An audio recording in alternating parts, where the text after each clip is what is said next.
man there in our frame, his back is into the entrance to the rotunda, the east side. Back on the east front, another arrival. We got a bus pulling up here. I love those steps. Now that's the house Those side. are the house steps there. And for those that were looking at the top and said, what are those figures? That is called the apotheosis of democracy. It's a pediment. It was sculpted by Paul Bartlett from the state of Ohio. The inside and outside of the building just adorned with sculpture, allegorical sculpture, a lot of it, representing not necessarily specific people, but representing ideas. Just like today is, as Chairman Blunt said, an assurance of our continued and unbroken commitment to continuity, stability, perseverance, democracy. The outside of the building, the architecture itself suggests permanence, stability. Yes. Oh, good observation.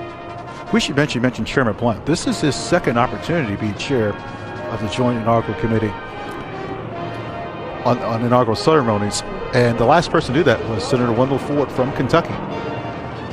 All right. Yeah, the Joint Congressional Committee on Inaugural Ceremonies, we all call it JCIC for short because acronyms are a big part of life here on Capitol Hill.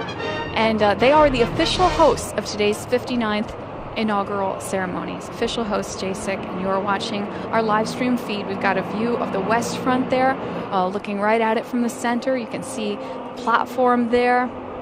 That draped doorway at the center is what we call the lower west terrace door on the west front of the Capitol. It's where we're going to be seeing people coming out later and taking their seats on the platform. Now, to the right-hand side, as you're looking at this camera feed, to the right-hand side, the majority of the people towards the right and higher up would be the media. The sun has obviously an impact upon photography, so that's where they're placed.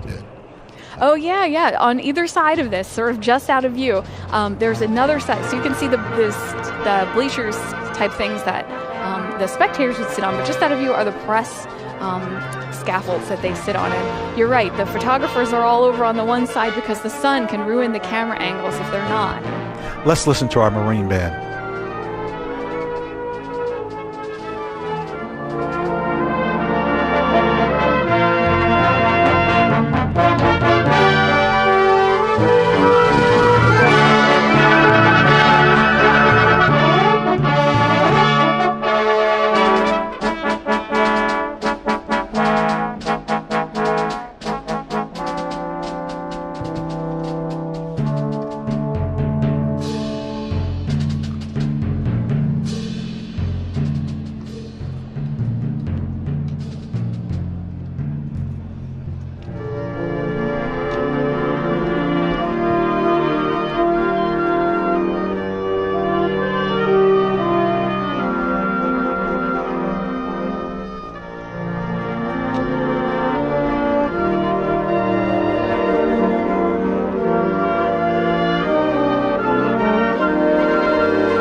As you can see, folks, Vice President-elect Kamala Harris arriving there in the purple, arriving on the east front of the Capitol.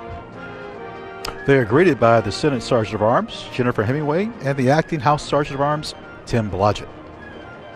And there is President-elect Biden there, just out of the car, moving toward Vice President-elect Harris.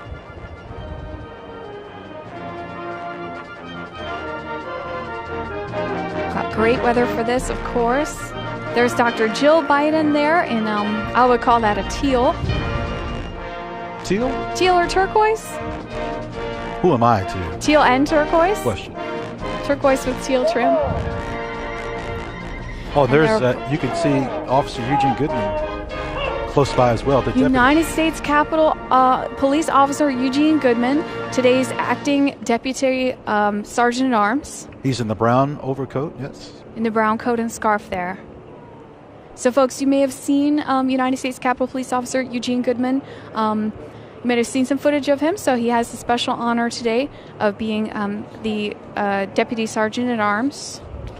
I see the chair of JSIC, Senator Roy Blunt, close by. Yeah, so some of JSIC meets them here at the bottom of the East Front steps, and then I think they meet some of the others as they walk a little bit further up the steps there. Again, this is not an unfamiliar scene. Senator Klobuchar, I believe, there in the sure brownish coat, tan coat. And here we go, starting the walk up the stairs, the East Front stairs. Now remember, folks, presidents used to be inaugurated right here on these East Front steps. Presidents were inaugurated here, basically starting with Andrew Jackson. I think President Reagan got it right. The West Front is so much better, but it's historic to be on the side. The move to the West Front in 1981 is one of those things where people think it's always been that way. Just like the Supreme Court getting their own building in 1935, we think it's always been that way. Here we go, going up the East Front steps. You can see some United States Capitol Police officers flanking there. And approaching the east door. Beautiful carved bronze doors. Tourists used to enter through here. The Speaker's office used to be in the lobby out to the left. Yeah, this door is not used a lot, folks. I have to say, you know, Ron and I and our colleagues in the visitor services and guide service, we are in the Capitol just about every day, and we don't see these doors open a whole lot. Another name for them are the Randolph Rogers doors, cast in Munich by the Royal Bavarian Foundry. 10,000 pounds. And the panels tell the life of George Washington. Well, his history. Little scenes, yeah. And Columbus. Scenes of them. Columbus and Washington, they go up the sides. Also, we got a view of the inside here. Folks coming in that east door. Excellent footage. There's President-elect Biden and Dr. Jill Biden. You can see we've got a nice sunny day. There's Vice President-elect Harris and Doug Emhoff. Now, friends, I know what you're thinking. And the JSIC behind them, Senator Blunt. Where are they going? To a hold area. And there's Speaker Pelosi coming through again. The color of the day, I think, turquoise. And Senator Mitch McConnell. And here we are looking at the Marine Band again. Like I said, they are going to be playing all day. And a little close-up of those uniforms, or a little bit of detail about those uniforms. As you know, they have the epaulettes, you know, the braiding on the shoulders. But Ron, trivia question for you. Do you know what the braids in the front are? They sort of hang down. They almost look like a bolo tie, sort of. I don't, and I should. They're called aiglets. Aiglets. And you can see the ones on the officers are gold. And then the other folks in the band there, Marine Band, they have white epaulettes and aiglets. So they're sort of hang down.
from the rotunda and out those doors onto the platform on the west side. So the door just behind us in this shot. This chute is at the bottom of the staircase, which connects to the crypt.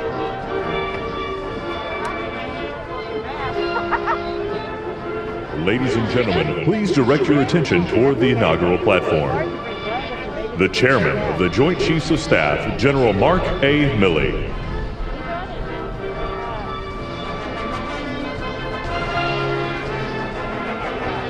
General Milley coming out now, Chairman of the Joint Chiefs of Staff.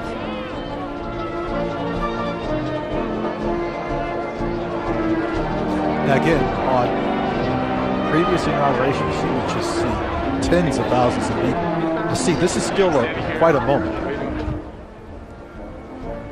Yeah, this platform normally packed, elbow to elbow, folks in there, just like the early House and Senate chambers, actually. You know, National Statuary Hall members were crammed in there elbow to elbow until they expanded into the new House chamber in the 1860s. I want our audience to, maybe not now, but this afternoon, this evening, YouTube or Google inaugurations in the past. You will see people sprawled, not on the west side, but the east front, everywhere, hanging from the dome in places they shouldn't be. This is a most appropriate sight. Yes, famous photograph of Lincoln inaugural. It's just crammed with spectators. That is Steve Scalise there on the right, I believe. It would be from Louisiana. He would be the minority whip. Our Marine Band playing. They've got, like I said, they've got a full day. They've got a full concert. It's one tune after another there. We're going to be hearing from them some familiar tunes and some special selections. Marine Band, they've also got what's called the blood stripe, I believe, down the side of the trouser leg, which is unique to their uniform. Okay, we're back to the chute. Ron's leaning in close to identify who we're seeing on screen here.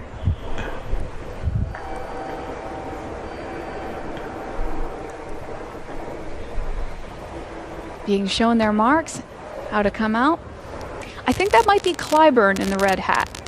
From South Carolina, it is.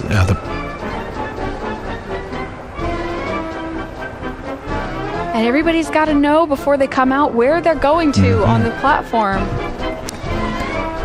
There's the signed seating. There's little signs on the chairs. We saw a little bit of that earlier. United States House of Representatives, Republican Whip, the Honorable Stephen Scalise, and Majority Whip, the Honorable James E. Clyburn.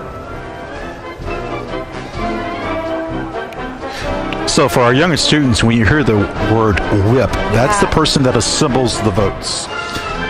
That person makes calls and addresses before a bill gets to the floor, so they have a good idea whether it's going to go through or not. The term comes to us, I think, from hunting. It refers to the whipper in, sort of rounds up and makes sure all the hunting animals are pursuing in the right direction. So it's a good metaphor for our whips in Congress to sort of round up everybody to vote. Got some more folks coming down from the crypt here. From the state of Vermont. I saw Senator Thune in front.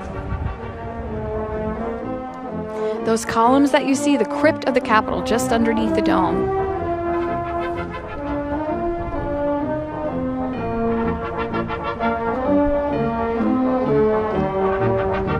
Janet, the act of secession is important, and this is going on with such good precision.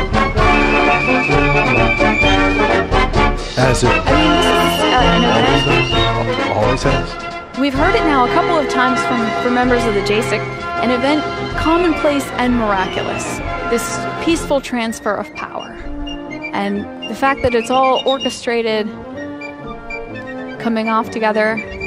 There's Senator Graham. Lindsey Graham. I see Senator Dick Durbin, who I ran past by in the cleaners last week. It looked like Senator Cory Booker was in front of them as well. Well, they're squinting at us and we're squinting at them. Senator Bernie Sanders. Probably folks recognize Bernie Sanders, senator from Vermont. Well dressed for potential bad weather. Oh, he could be in a short sleeve shirt. I mean, he's used to this. Really comfortable weather for today's inaugural compared to some years past. Such as President George W. Bush. I can recall walking down the street, sliding on Constitution Avenue, just trying to get a glimpse. It was 1829, Andrew Jackson's inauguration. The weather was so bad they had to do it inside the House chamber. This tradition that we're observing today, of course, this tradition is older, far older than you or I or anybody else who's watching today.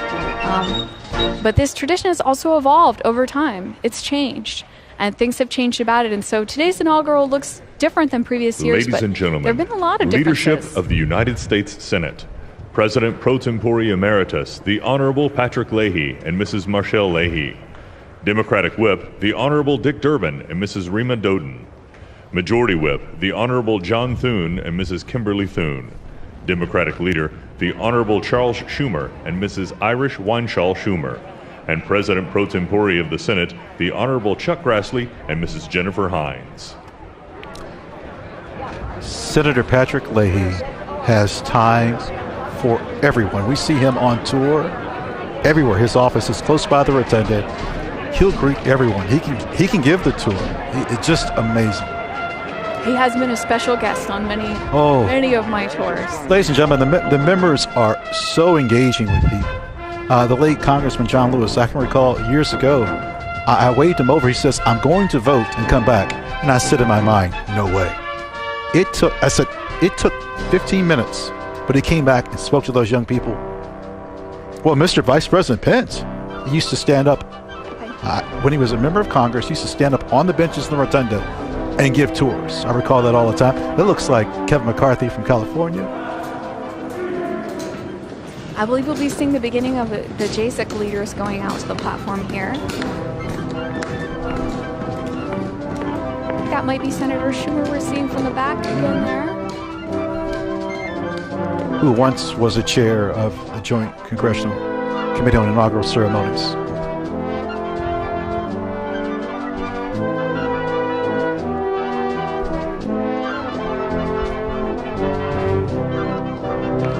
I think family members have to seats here. You have to notice this. The wind has slightly picked up. Wind picking up a little bit. Yeah, it looks that way.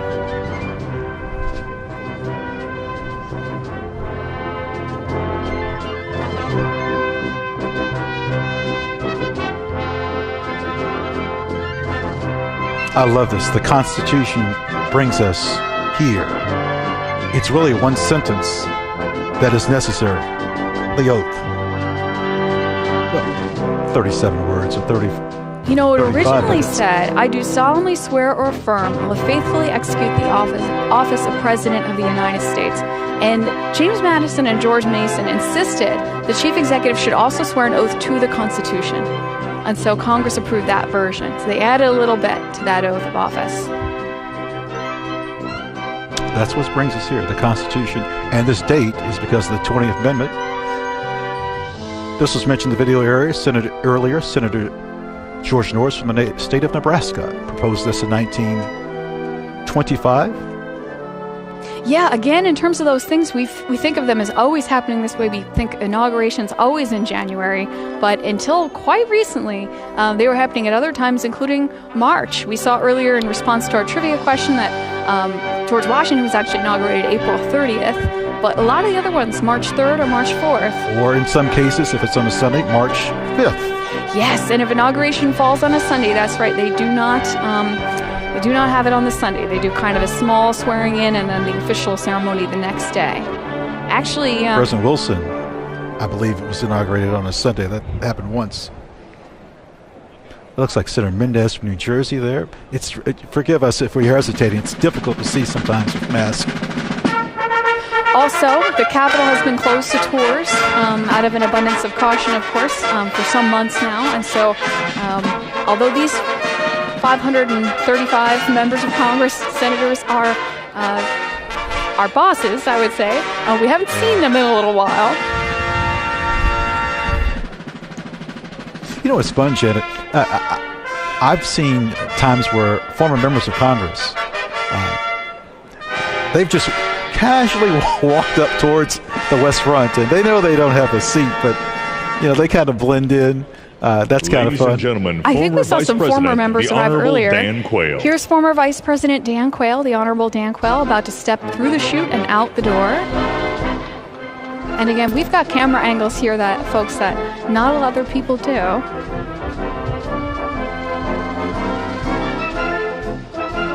Although there is a little zone set aside, so if anybody, there's a little moment off camera where they can straighten a tie or just do a quick check every hair is in place. Of course, with the wind on the platform, there's only so much you can do, but at least when you step out.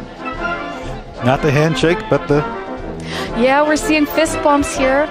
Former VP Dan Quayle heading out there.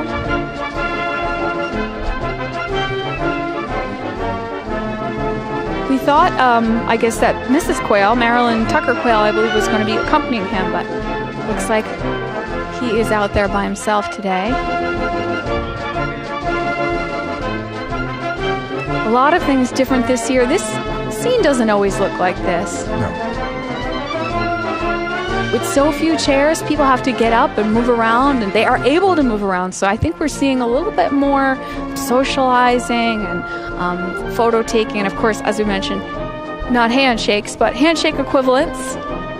Safe handshake equivalents. To be clear, we miss the people. Of course. Question. We miss the people. They belong here, and just the sheer... Well, this is the people's house, and we were talking earlier, you and I, as tour guides, recalling how many times members of Congress appear during our tours. We'll be taking a group of public around through the rotunda or through the crypt or National Statuary Hall, which is the former House chamber. And, there is no separate space, right? If a member needs to get from one side of the building to the other, they go right through those spaces. And very often, it's fun to point out. People will recognize their own member from their district. They may be visiting us from far, far away, and they'll recognize the member from their district passing through. Looks like Senator Debbie Stabenow from Michigan. You mentioned about the People's House. Inaugurations take place here, not the Supreme Court. Yeah, that's a really good point. Where inaugurations don't happen. Right. They make the laws that protect us here. Elected officials here. Accountability, Congress. It's important. Well, and this is a ceremony that's happening publicly, in full view, right? Look at that entrance to the crypt. That was an excellent shot. So in the crypt of the Capitol, you can see these, they're sandstone columns, they're Doric columns. They're among some of the oldest architectural features in the building. And they were originally all supposed to be painted white, and so you'll see a little bit of variation in the natural stone there.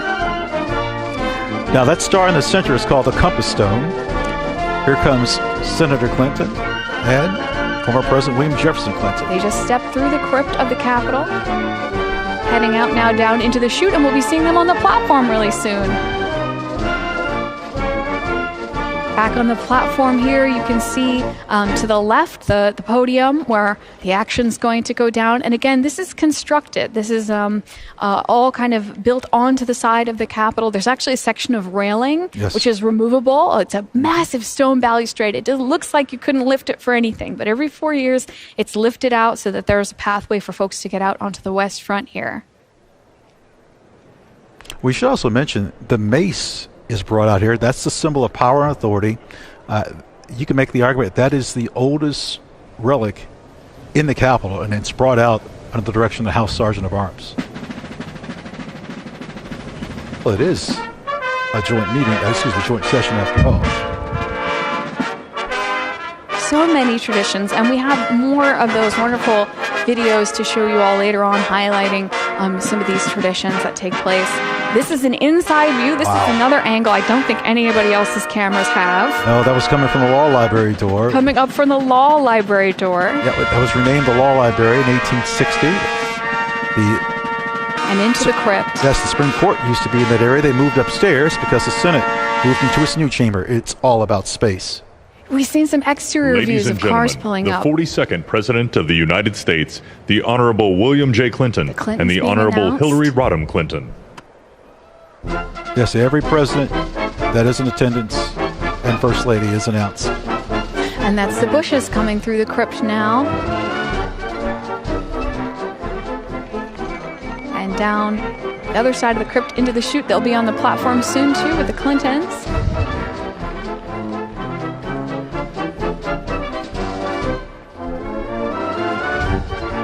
You know, normally we would hear the roar of the crowd for every one announced, and it is noticeably different.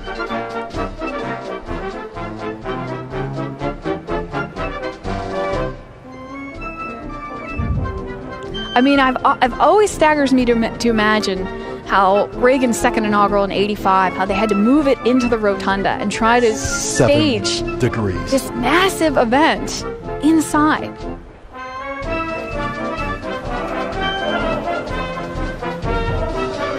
Because you mentioned earlier James Monroe's inauguration outside. The first one to be held outdoors, and the number of people attending just, astronomically more. All right, we've got the Obamas coming through, about to enter into the crypt there. Quite a presence that couple brings. I'm looking for his coat tomorrow. Now that you've mentioned to me you've never seen him in a hat, I keep looking for hats. He's been in a hat. It's just rare when he's in the Capitol building.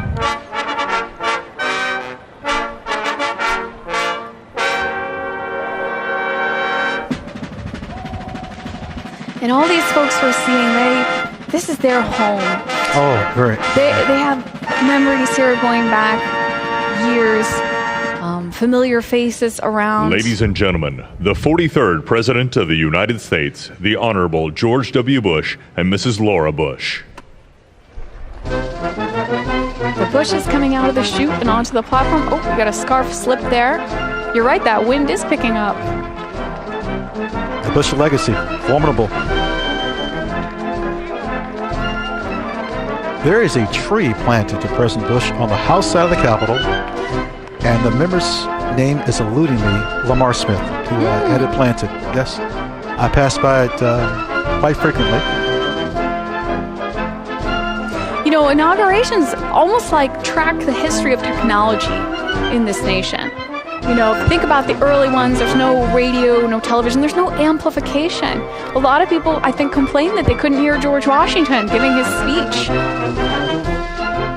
The first one to have amplification, 1921, Warren G. Harding. Oh, we have got the justices arriving executive here. branch. You mean the judicial branch? Excuse me, judicial branch. Excuse me.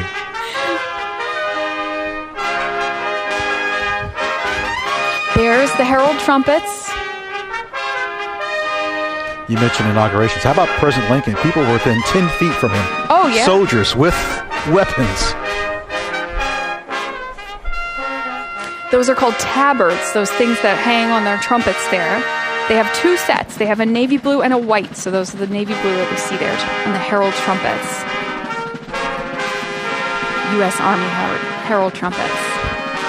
So our justices in their robes coming down the chute. It's my understanding that they gather in the Ladies old court and chamber. yes, the 44th President of the United States, together. the Honorable Barack H. Obama and Mrs. Michelle Obama.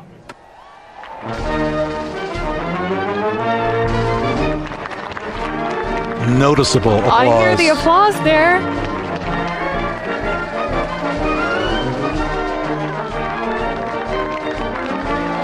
Very helpful to have announcers. As a senator, I once shared the same elevator with him. I got here, actually moved to Washington on Election Day, 2008. Came here to work at the Capitol just about a week later. And then, so my first big public event was actually President Obama's first inaugural, 2009. And my job for the day was actually to escort people to their spots, to their seats. Oh, nice. As we mentioned this year, different seating than in years past.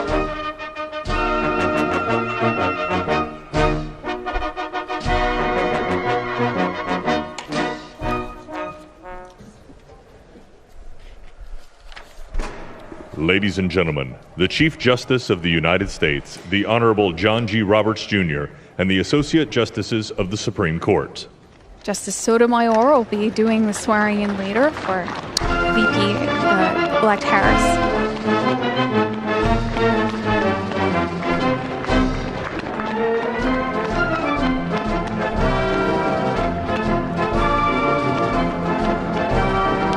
Yes, careful, everyone. Yeah, everyone needs to watch their step. There's carpeting there. I know what people are thinking. Why can't they take an elevator? It's just not that simple. Well, this is a historic building. It's Well, just to get to that point, there's other areas. Justice Barrett, I see, just towards the end. Elena Kagan there. Yep, Justice Kavanaugh. It would seem that they have stepped out in order almost in the way that they're seated, right? Because they're seated in the chamber, Chief Justice in the middle, and then the other Associate Justices fan out on either side in order of Vice experience. President-elect Harris and Mr. Douglas Imhoff, Cole Mackin Imhoff, and Ella Rose Imhoff. You know, I was reading that we have a lot of stepmothers involved in the ceremony today. Dr. Joe Biden, stepmother to President-elect Biden's sons, and then, of course, Vice President-elect Harris, stepmother to these two individuals here. This is likely as much as we'll see of the children as coverage of young people. It's out of respect to the family. So being shown to their seats. They are young, 21 and 26. Vice President-elect Harris has been their stepmother for a few years now. I think they were maybe teens.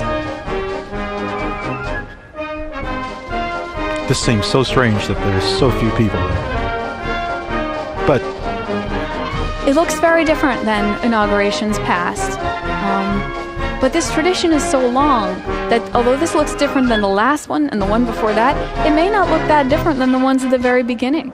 You know, we talked about 1801 and people saying they couldn't spot Jefferson because he wasn't wearing any special sash or hat or anything.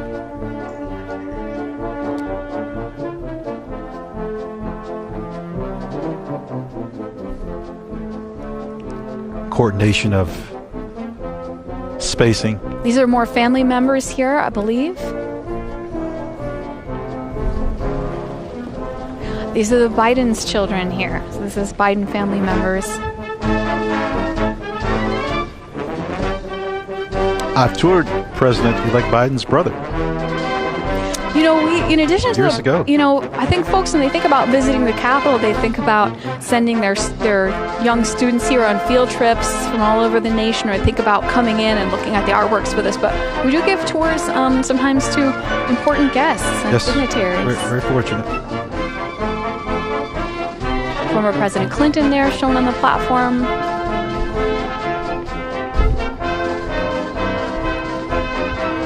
We're approaching the 11 o'clock hour, and in another hour, President Biden-elect, well, he'll be sworn in, and we'll hear his remarks in less than that time. So, yes, people have waited a long time, but the end is near.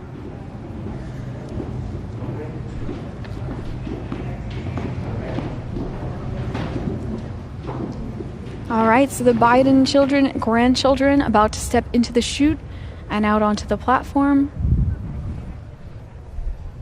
Robert Hunter Biden II, Ashley Blazer Biden, and the grandchildren of the president-elect there.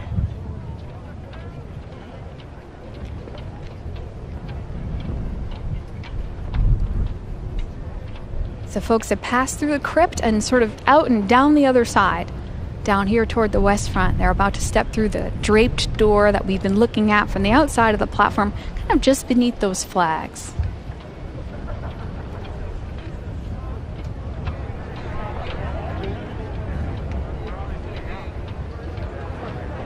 A question one might ask. Ladies and gentlemen, the children of President-elect Biden, Robert Hunter Biden II and Ashley Blazer Biden, also the grandchildren of the president-elect.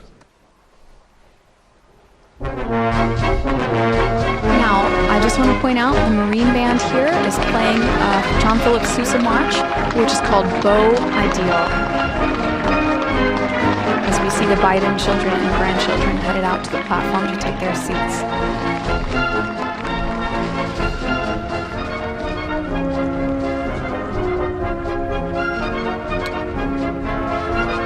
is the area of the Capitol Visitor Center. Yeah, that's the area where the Visitor Center attaches to the old front of the Capitol. So if you look closely at the walls here, you can see sandstone from the 2000s attached to sandstone from the 1800s. And a little clear window in the floor. Coming through the crypt. Now, with the approach of Vice President Pence, who's a pretty cool customer, if this isn't emotional, it will be when he leaves on the East Front. So, it'll be interesting to see for him and his wife. Just their posture coming down, what the emotions might be. Has to be surreal. Yes. And while all this is happening, the platform filling up with members, the president-elect waiting somewhere inside the Capitol. If you can imagine folks being backstage before a big performance, the jitters, the butterflies, hoping you remember your lines, hoping you remember your marks, right, where you're supposed to stand.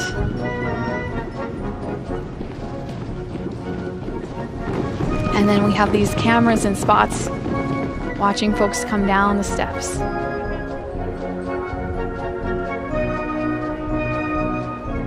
Just behind those steps is actually the spot where they were meant to entomb George Washington, underneath the crypt of the Capitol. Vice President Pence here, about to step out from the chute.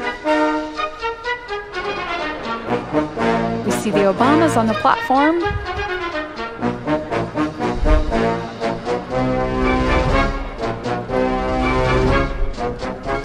Soon there'll be an announcement for everybody to be seated, but not yet. We do have a ways to go. We have the national anthem to be rendered. Yes. We have performances to watch. We have poems to hear. This program has expanded and contracted over the years, according to the priorities of the day and according to the traditions. According to the conditions of the day.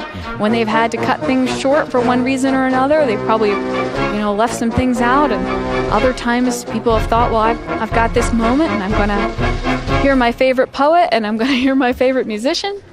Ladies and gentlemen, accompanying the Vice President, the Secretary of the Senate, the Honorable Julie E. Adams, and Chief Administrative Officer of the House of Representatives, Catherine Spindor.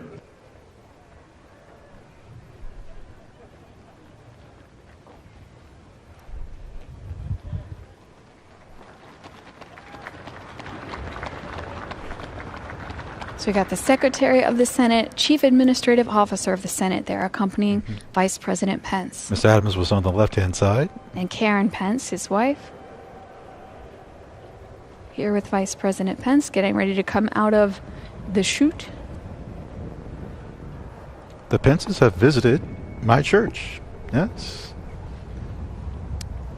Vice President Pence is, I think, probably the member of Congress, Senate, that visitors have spotted the most on my tours in the past couple of years. He has time for people, doesn't he? He stops and shakes hands. I had whole school groups of 8th graders run over to meet the Vice President. And again, it's one of those moments folks can't believe they're having. Came on a tour of the Capitol and saw the Vice President.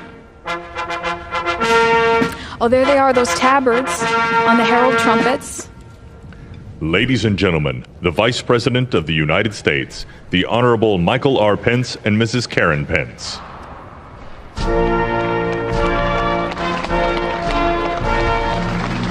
Quite a warm reception. Marine Man, like Hail Columbia.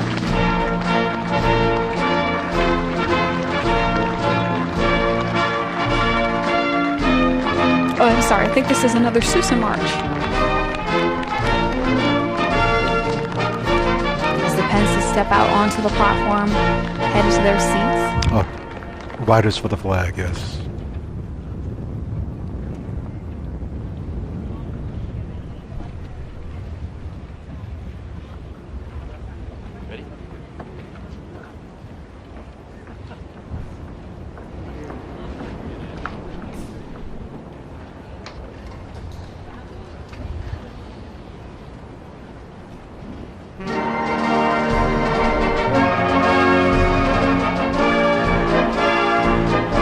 The justices there there in the same shot with Vice President Pence. Familiar tune?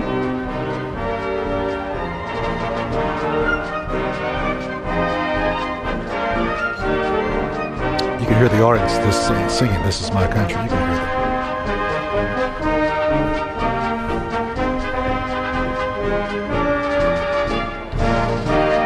I was reading about the Marine Band uniforms, and they have a slightly different uniform for the orchestra because those epaulets on the shoulder make it very hard for them to hold the violins and such.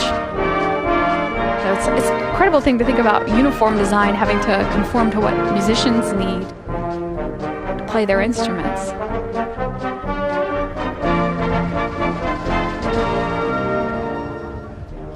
Vice President Pence there. Oh, we see there's Dan Quayle and George W. Bush there exchanging a greeting on the platform.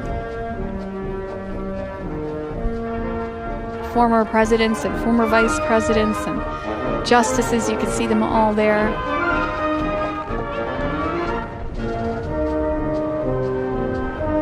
And families. Family that we see here. Did you notice those two strollers earlier out on the east front? I think I didn't see the Yes, strollers. two strollers. Sure. On the east front. I think we know who's in those strollers now. I think we do. Got some small ones there.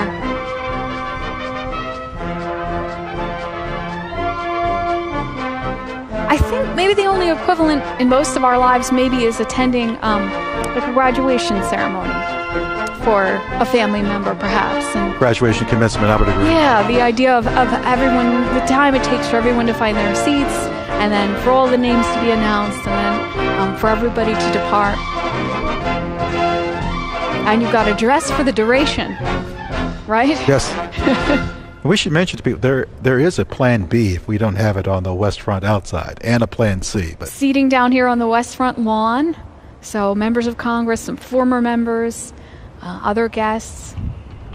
some of our colleagues are working in that area. Those mayors and governors that we saw earlier arriving, the diplomatic corps, all these folks have found seats. And of course, everything spread out due to the pandemic. You can see President-elect Biden there at the top corner of our screen. Lots of photos being taken.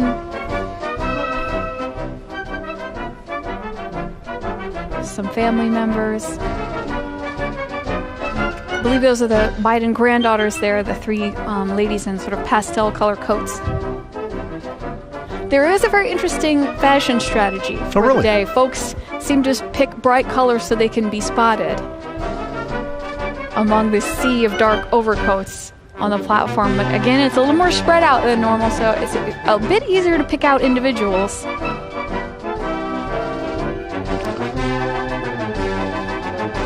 Another view of the Marine Band here. You know, one thing we've noticed, no one has, gone back into the entrance. Coming out the west door. Yes, once you're out. Back in the west once you're door. out, I think that's it.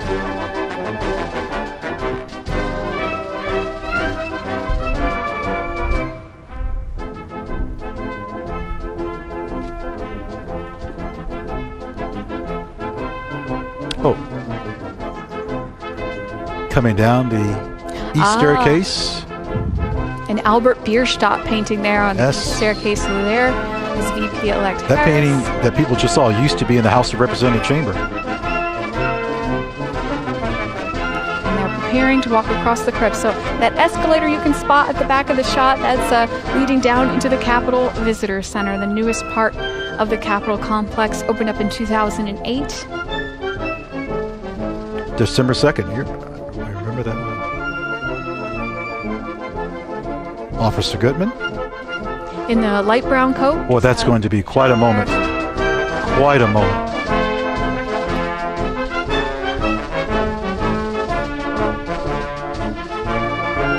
Kamala Harris and Doug Emhoff here preparing to cross the crypt. Here they go. You see those sandstone columns in the crypt. So again, in the pale light brown coat there, United States Capitol Police Officer Eugene Goodman. Deputy Sergeant at Arms. Yes, for this ceremony. Acting Deputy Senate Sergeant at Arms. Excuse me. Eugene Goodman. Eugene O. Goodman. Private First Class, United States Capitol Police. Very soft-spoken gentleman. Says 4 words a week. He's a familiar face to us and to our colleagues in the guide service. And he's a face that you all may have seen recently. And some photographs and video of the Capitol.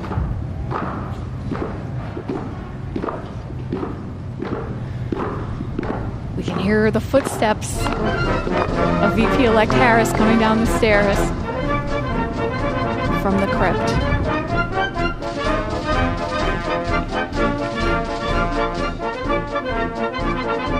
Officer Goodman, this is a walk he's made many a time, but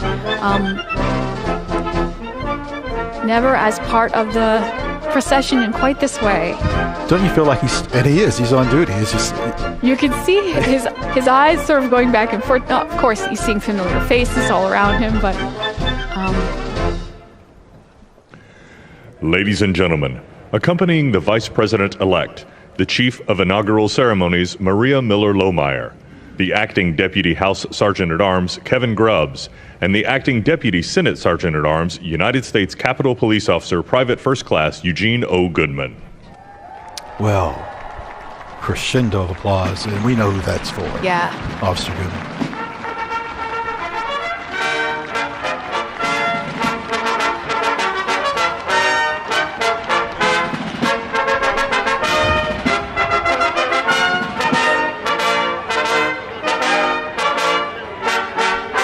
His actions more than heroic. Oh, there we see Speaker Pelosi. And looks like the rest of the JSIC there preparing to cross. So warrior in the red scarf. We've got to spell out our acronyms. It's the Joint Congressional Committee on Ladies and Inaugural gentlemen, Ceremonies. the Vice President-elect of the United States, Kamala Devi Harris, and Mr. Douglas Emhoff.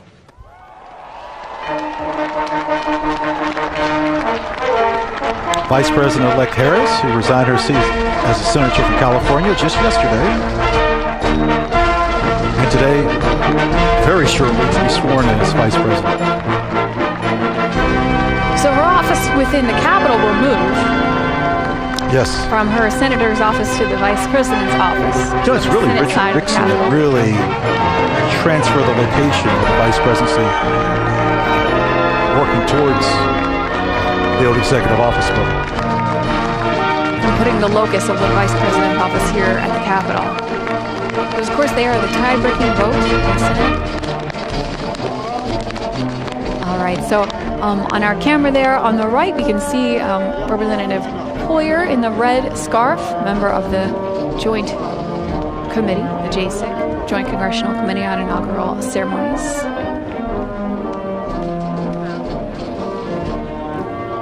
VP-elect Harris hugging her children there.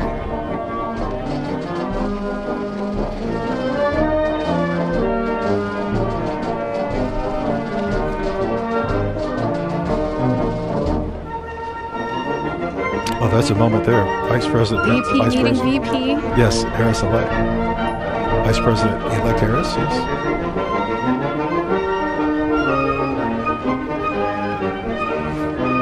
And notice the real furniture, folks. There's folding chairs out there, but that's a real chair and a real table. And on that table, I believe, are some of the sacred texts that are going to be used today. Representative Clyburn there having a moment with VP-elect Harris.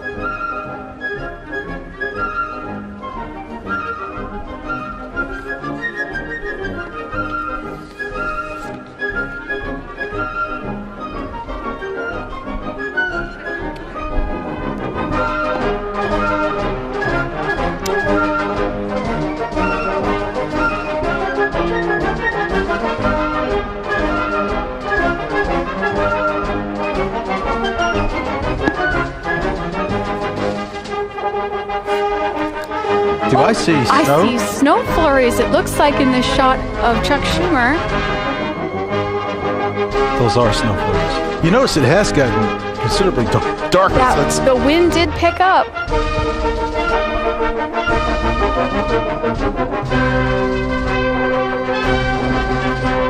Well, soon to be the 46th president.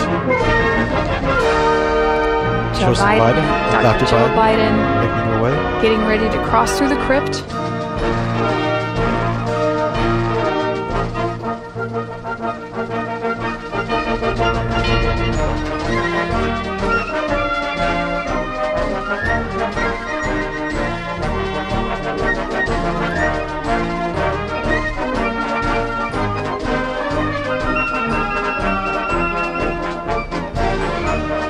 Wave to the cameras.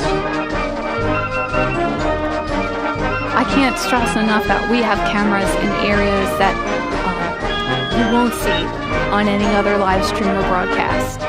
These behind-the-scenes shots, this idea the that you Joint can see into the Congressional Visitor Committee Center. on Inaugural Ceremonies, Staff Representative Alexandria Gordican DeChico, accompanying the House Republican leader, the Honorable Kevin McCarthy. Staff Representative Bridget Brennan, accompanying House Majority Leader, the Honorable Steny Hoyer and Mrs. Yvette Lewis. Staff Representative Kate Knudsen, accompanying Speaker of the House of Representatives, the Honorable Nancy Pelosi and Mr. Paul Pelosi. Staff Representative Lindsey Kerr, accompanying the Honorable Amy Klobuchar and Mr. John Bessler. Staff Representative Stephanie Hager Mucko, accompanying Senate Majority Leader, the Honorable Mitch McConnell and the Honorable Elaine L. Chao. And Staff Representative Rochelle Graves Schroeder, accompanying the Chairman of the Joint Congressional Committee on Inaugural Ceremonies, the Honorable Roy Blunt and Mrs. Abigail Blunt. So those members of the JCEC, the Joint Congressional Committee on Inaugural Ceremonies, the official host of today's 59th inaugural ceremonies, we can see them there headed out onto the platform. The announcer just said the names. Proud moment for the committee. They've put all this together. Not just September, well before that, the planning has gone on. And now let's be honest, this has been a different inauguration and hopefully something that we won't see again for a lot of different reasons. And they've really pulled this off handsomely. There goes Senator Blunt, the former Majority Whip of the House. He's been through a few of these ceremonies. Again, this is the second time he has chaired this committee. Yes. There's been 5 people to chair the committee twice, and Senator Blunt would be the latest. He spoke of this ceremony today being an assurance for all people, our continued and unbroken commitment, continuity, stability, perseverance, democracy. As we get ready to see the peaceful transfer of power, an event both commonplace and miraculous. President-elect Biden here and Dr. Jill Biden just passing through the crypt of the Capitol, soon to emerge onto the platform. We can see the back of the Obamas here on the platform.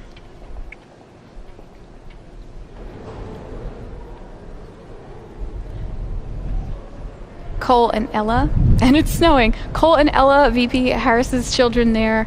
Ella is the young lady you see with the plaid coat with kind of an embellishment on the shoulder. Ladies and gentlemen, accompanying the President-elect, the Staff Director of the Joint Congressional Committee on Inaugural Ceremonies, Fitzhugh Elder IV, the Acting House Senate Sergeant-at-Arms, Tim Blodgett, and the Acting Senate Sergeant-at-Arms, Jennifer Hemingway. You know, snow, not unheard of in Washington in January. But you know what? When they used to have these in March, snow was also not unheard of. Not at all. Until 1933, inaugurations happened in March, and pretty risky in the era before paved roads. Well, our last inauguration, we had a little bit of rain. President Trump on our last inauguration. Of course, President Obama. I think it was about 25 degrees. The weather's always an element. Ladies and gentlemen, the President-elect of the United States, Joseph Robinette Biden Jr., and Dr. Jill Biden.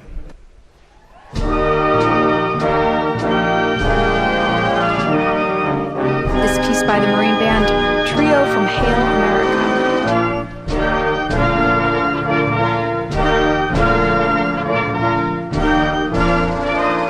The Marine Band known as the President's Own. They play at the pleasure of the President and the Commandant of the Marine Corps. And they've played at every inauguration since Jefferson's.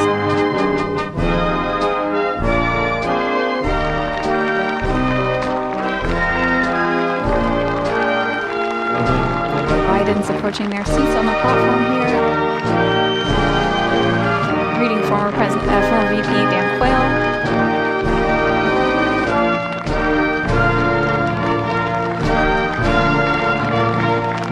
Look at his eyes.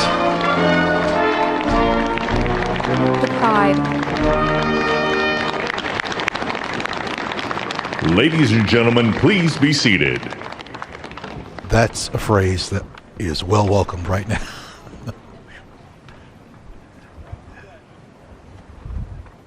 Let's enjoy the ceremony.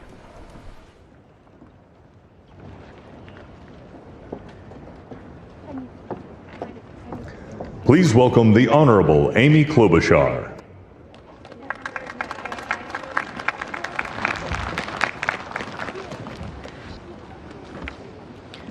Vice President Pence, Mr. President-elect, Madam Vice President-elect, members of Congress and the judicial branch, former presidents and first ladies, vice presidents, leaders from abroad, and a whole bunch of Bidens. America, welcome to the 59th presidential inauguration, where in just a few moments, Joe Biden and Kamala Harris will take their solemn oaths. This ceremony is the culmination of 244 years of a democracy. It is the moment when leaders brought to this stage by the will of the people promised to be faithful to our Constitution, to cherish it and defend it. It is the moment when they become, as we all should be, guardians of our country. Have we become too jaded, too accustomed to the ritual of the passing of the torch of democracy to truly appreciate what a blessing and a privilege it is to witness this moment? I think not. 2 weeks ago, when an angry, violent mob staged an insurrection and desecrated this temple of our democracy, it awakened us to our responsibilities as Americans. This is the day when our democracy picks itself up, brushes off the dust, and does what America always does: goes forward as a nation under God, indivisible, with liberty and justice for all. This conveyance of a sacred trust between our leaders and our people takes place in front of this shining Capitol dome for a reason. When Abraham Lincoln gave his first inaugural address in front of this Capitol, the dome was only partially constructed, braced by ropes of steel. He promised he would finish it. He was criticized for spending funds on it during the Civil War. To those critics, he replied, "If the people see the Capitol going on, it is a sign we intend the Union shall go on." And it did, and it will. Generations of Americans gave their lives to preserve our republic in this place. Great legislation to protect civil rights and economic security and lead the world was debated and crafted under this dome. Now it falls on all of us, not just the two leaders we are inaugurating today, to take up the torch of our democracy, not as a weapon of political arson, but as an instrument for good. We pledge today never to take our democracy for granted as we celebrate its remarkable strength. We celebrate its resilience, its grit. We celebrate the ordinary people doing extraordinary things for our nation, the doctors and nurses on the front line of this pandemic, the officers in the Capitol, a new generation never giving up hope for justice. We celebrate a new president, Joe Biden, who vows to restore the soul of America and cross the river of our divides to a higher plane. And we celebrate our first African American, first Asian American, and first woman vice president, Kamala Harris, who who stands on the shoulders of so many on this platform who have forged the way to this day. When she takes the oath of office, little girls and boys across the world will know that anything and everything is possible. And in the end, that is America, our democracy, a country of so much good. And today, on these Capitol steps and before this glorious field of flags, we rededicate ourselves to its cause. Thank you. It is now my honor to introduce to you the senator who has worked with me and so many others to make this ceremony possible, my friend and the chair of the inaugural committee, Missouri Senator Roy Blunt.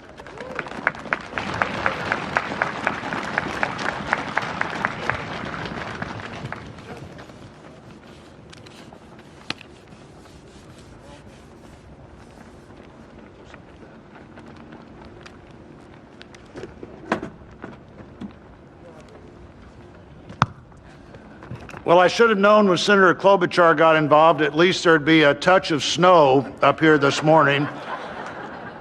Of all the things we'd considered, I don't think snow was on my agenda till I walked out the door a moment ago. But thank you, Senator Klobuchar, and thanks to the other members of the Joint Congressional Committee on the Inauguration as we officially began the 59th inaugural ceremony. Наша церемония инаугурации официально началась. Также я бы хотел поблагодарить наших партнеров, особенно с точки зрения безопасности, потому что, учитывая сегодняшние обстоятельства,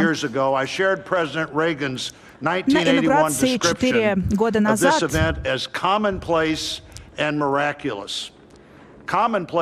можно было бы описать церемонию как обычную и чудесную, потому что прошло 75 лет с момента войны, еще больше лет с момента депрессии, а теперь мы преодолеваем пандемию. Все три ветви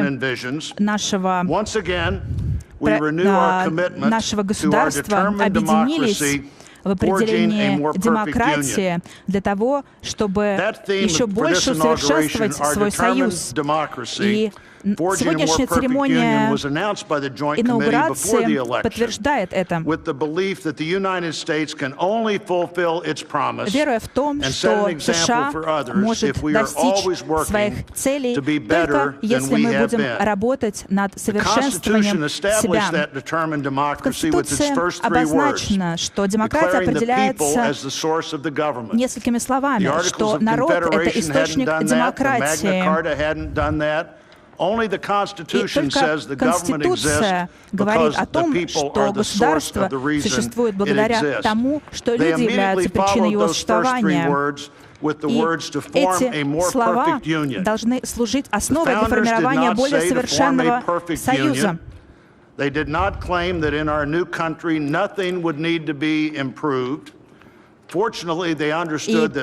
счастью, люди поняли, что сотрудничество всегда будет во главе великой демократии. Свободы, которыми мы сегодня обладаем, та нация, которой мы сегодня обладаем, это все не просто так. Но великая демократия, которая была наполнена успехами и неудачами, это результат нашей великой борьбы. Нападение на Капитолий, которое случилось 2 недели назад, напоминает нам о том, что государство должно пользоваться системой сдержек и противовесов и быть устойчивым перед такими ударами. В ходе тех угроз, в ходе пандемии мы продемонстрировали решимость и жертвенность. И, конечно, мы не должны на этом останавливаться. Перед нами стоят другие угрозы. И наши работники здравоохранения, кто находится на переднем крае этой борьбы, и многие другие люди, от которых мы зависят, также вносят свой вклад в нашу общую борьбу. И мы подошли к сегодняшнему моменту, когда все люди по всему миру смотрят, наблюдают за тем, что мы делаем. наше правительство объединяется. Конгресс и судьи присоединяются к передаче полномочий. Одна политическая партия сегодня более довольна, чем когда-либо, но это не момент разделения, это момент объединения. Новая администрация начинает свою работу, и это новое начало. И вместе с тем наши общие национальные дебаты продолжаются в определении демократии. Это является очень важным для совершенствования нашего союза, союза всех американцев. И для меня огромная привилегия здесь сегодня выступать перед вами. Спасибо.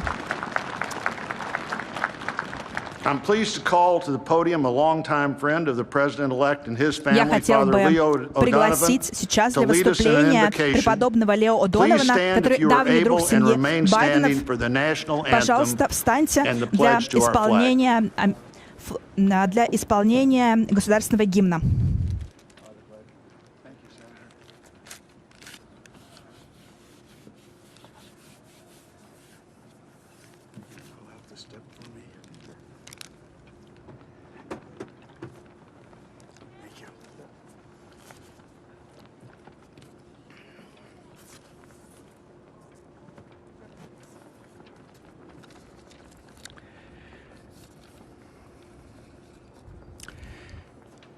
Gracious and merciful God, Господь всемогущий и милосердный, в эти священные времена мы предстаем перед Тобой в нужде. И действительно, мы стоим перед Тобой на коленях. Но мы все же надеемся, и мы поднимаем к Тебе глаза в надежде, что Ты даруешь нам союз на нашей земле, союз всех наших граждан, для того, чтобы содействовать дальнейшему процветанию, дальнейшему достижению свобод наших граждан. Мы представляем многие расы, многие цвета кожи, мы происходим из разных семей, и мы гораздо многочисленнее, чем в те времена, когда преподобный Кэрол выступал 220 лет на инаугурационной церемонии других президентов.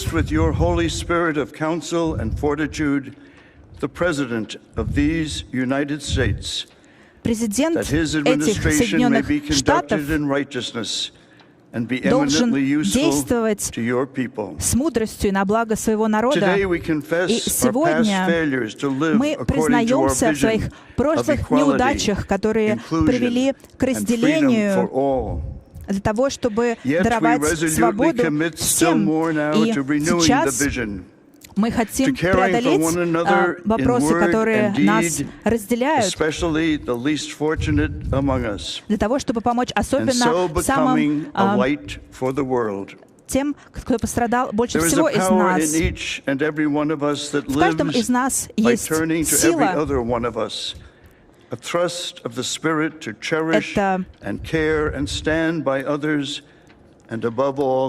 Это то, что мы можем поддержать других, тех, кто нуждается в этом больше всего. И эта сила называется любовь. Эта сила заключается в том, чтобы отдавать себя другим.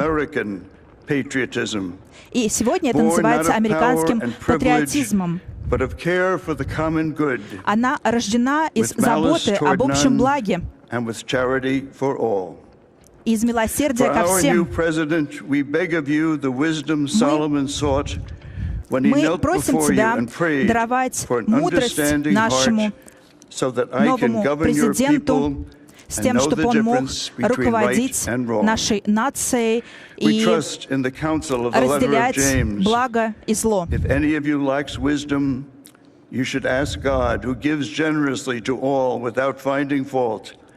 And it will be given to you. Pope Francis has reminded us Папа Франциск напомнил нам, как важно мечтать всем вместе. И он писал, что мечты строятся вместе, мечты объединяют людей. Help us under our new president to reconcile the people of our Помоги land, нашему новому президенту restore our dream объединить and людей invest it with нашей peace земли and justice and the joy that is the overflow of love. To the glory of your name, forever. во славу Твою Amen. во веки веков. Аминь.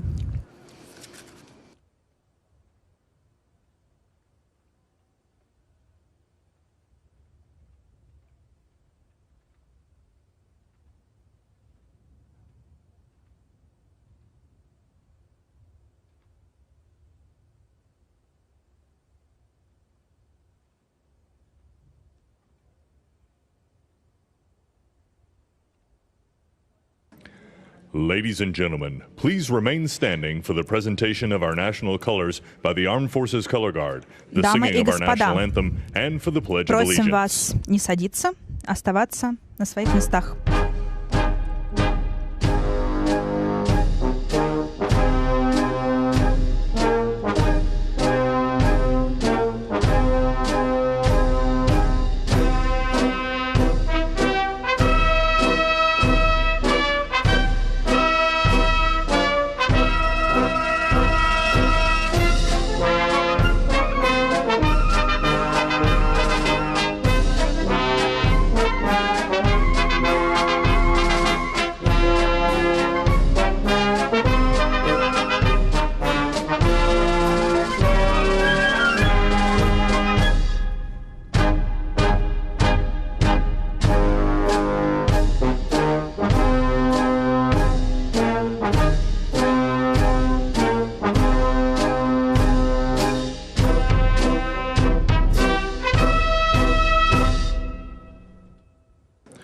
Ladies and gentlemen, here for the singing of our national anthem, accompanied by Дамы the и President's господа, own для United исполнения States Marine Band, государственного please гимна welcome в Lady Gaga. сопровождении оркестра, пожалуйста, встречается леди Гага.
Ladies and gentlemen, please welcome from the city of South Fulton, Georgia Fire and Rescue Department, President of the International Association of Firefighters, Local 3920, Fire Captain Andrea M. Hall, for the reciting of the Pledge of Allegiance.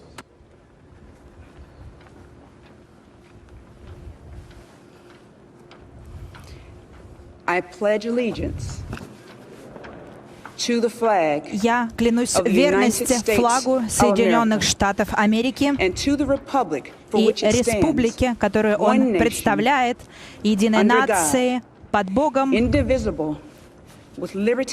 которая неотделима от свободы и справедливости для всех.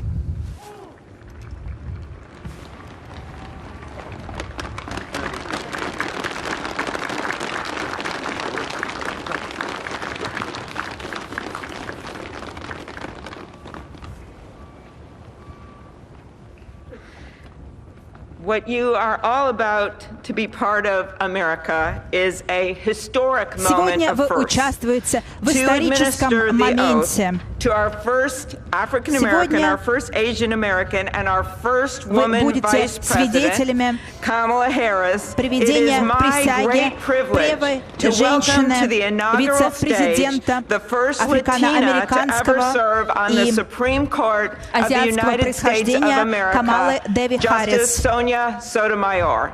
Ее приведет к присяге судья Justice Sonia Sotomayor. Ladies and gentlemen, please remain standing for the oath of office, followed by musical honors. Пожалуйста, просим не садиться.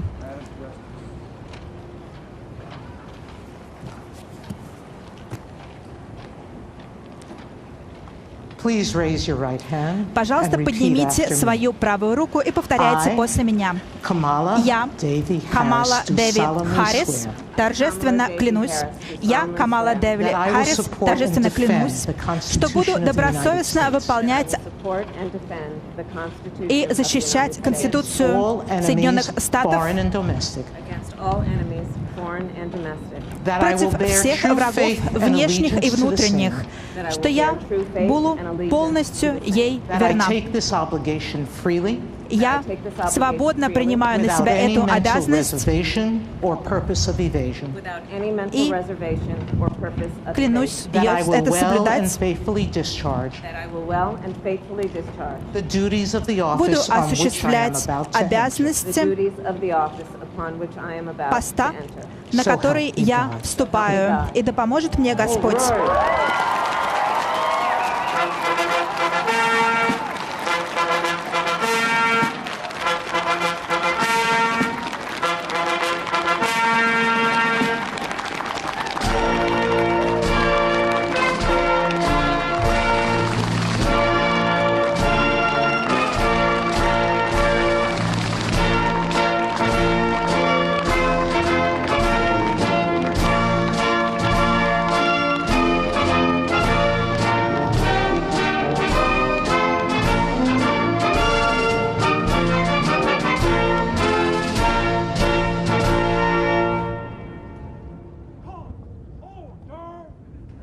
Ladies and gentlemen, please be seated. Дамы и господа, пожалуйста, просим вас садиться.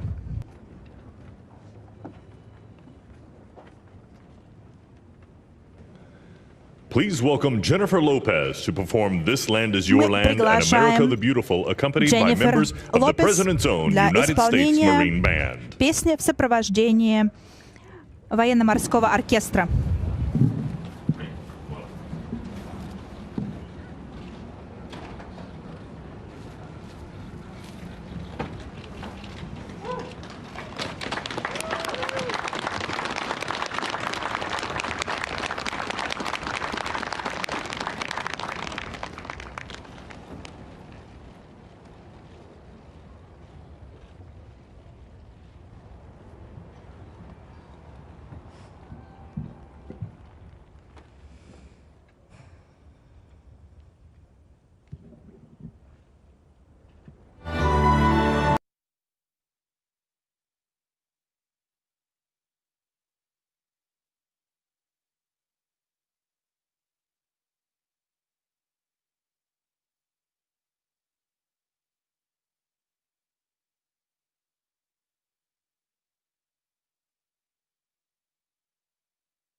Просто прекрасно. Солнышко светит, и наш избранный президент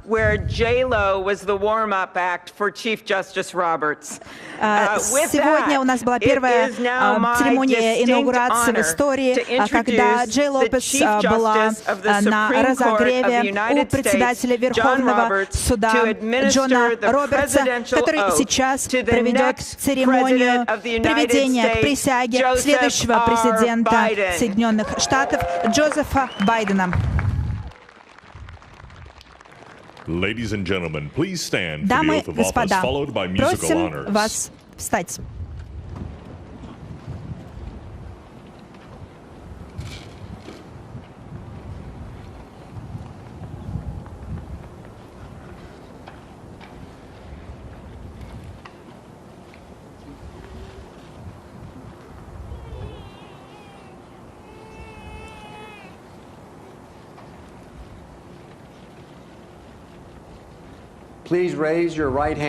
Пожалуйста, поднимите свою правую руку и повторяйте за мной. Я, Джозеф Робинет Байден-младший, торжественно клянусь,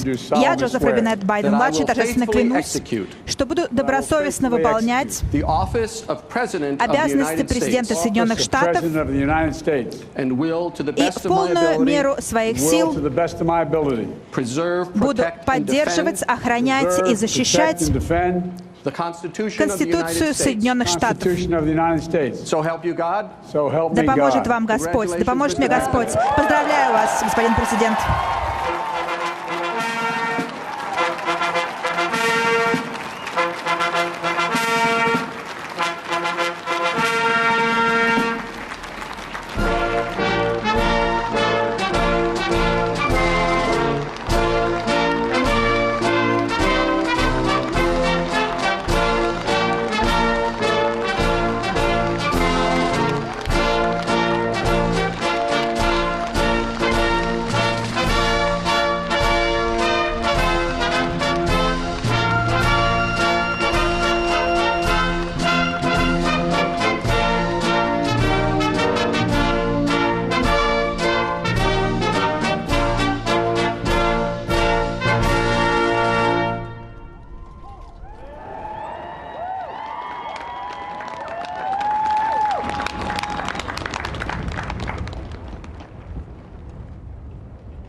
Ladies and gentlemen, please be seated. Дамы и господа, пожалуйста, присаживайтесь.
Дорогие американцы, тот момент, которого мы все так ждали, наконец пришел. Для меня большая честь быть первым человеком, который официально представит вам 46-го президента Америки Джозефа Робинета Байдена-младшего.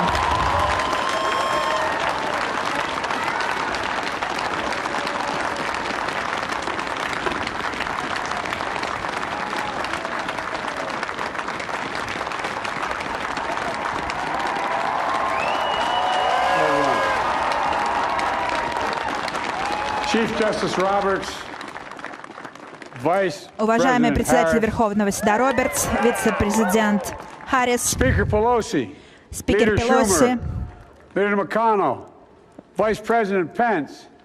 вице-президент Пенс, уважаемые гости и уважаемые американцы, это День Америки, это День демократии, День истории и День надежды на новое.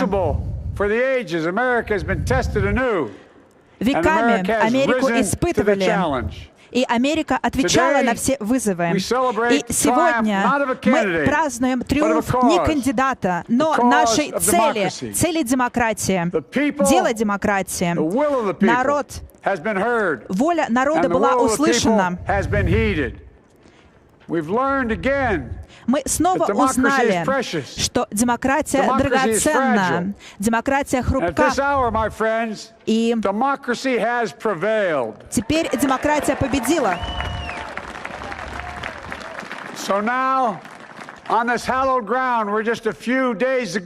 Всего несколько дней назад мы видели, как насилие потрясло Капитолий, и мы все объединились под Богом. Мы стали неразделимы для того, чтобы осуществить эту мирную передачу власти, как это происходило на протяжении более чем 200 лет.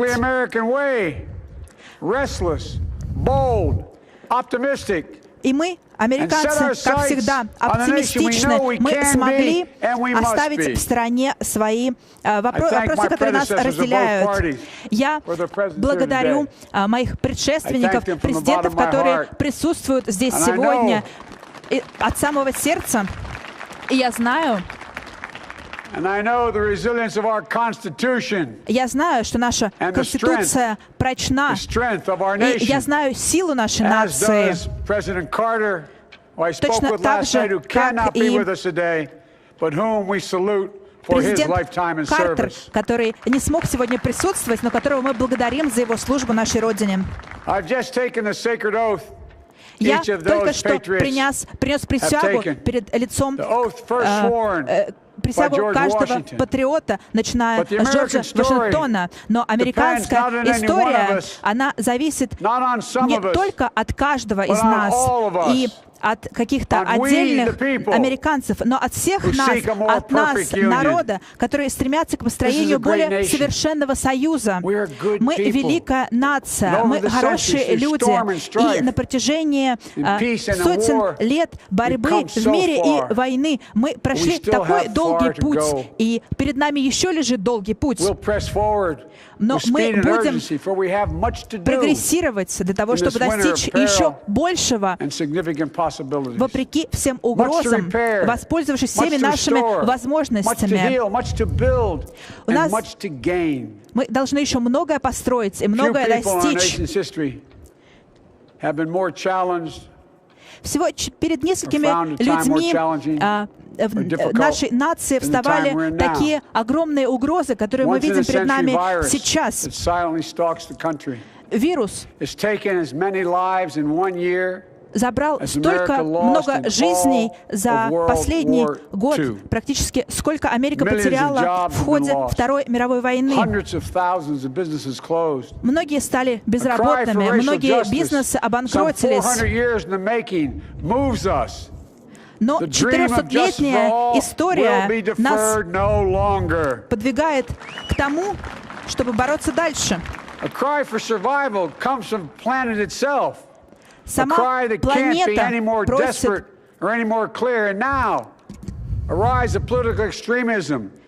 Сейчас мы видим подъем радикализма, терроризма, и мы должны бороться с этим, и мы должны его победить.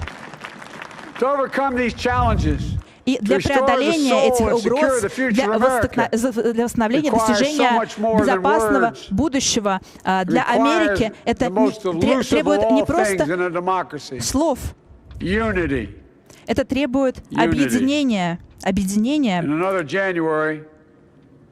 On New Year's Day in 1863, Abraham Lincoln signed the Emancipation Proclamation. В такой же январский день была подписана Декларация о независимости Америки. It'll be for this act, and my whole soul is in it. My whole soul is in it.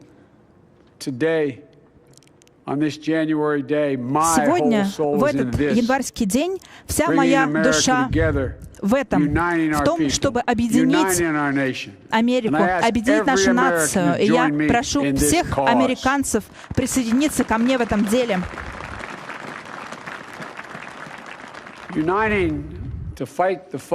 Объединиться перед нашими проблемами, бороться с беззаконием, с насилием, с болезнью, с безработицей. И объединяясь, мы сможем достичь многих важных вещей. Мы сможем исправить наши ошибки. Мы сможем образовывать наших детей в безопасности, в школах, преодолеть насилие. И мы сможем вновь восстановить наш средний класс. Мы сможем достичь расовой справедливости. И мы снова сможем сделать Америку силой, ведущей мир к добру. Я знаю, что когда мы говорим об объединении, это может звучать как какая-то глупая фантазия. Я знаю, что силы, разделяющие нас, они очень сильны, они очень глубоки, но также они не новы.